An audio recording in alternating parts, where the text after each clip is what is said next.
Hello বন্ধুরা, স্বাগত জানাই তোমাদের সবাইকে ডানেক্সটের আরও একটা নতুন ভিডিওতে। তো আজকে চলে এসেছি আরও একটা নতুন ভিডিও নিয়ে।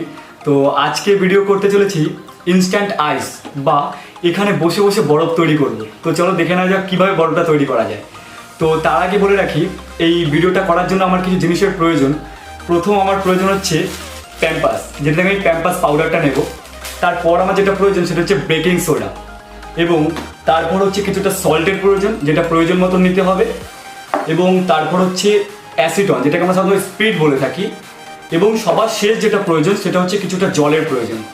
তো চলো দেখে নেওয়া যাক কীভাবে ইনস্ট্যান্ট জায়গায় বসে বরফ তৈরি করা যায়। তো চলো আর দেরি না করে ভিডিওটা শুরু করা যাক।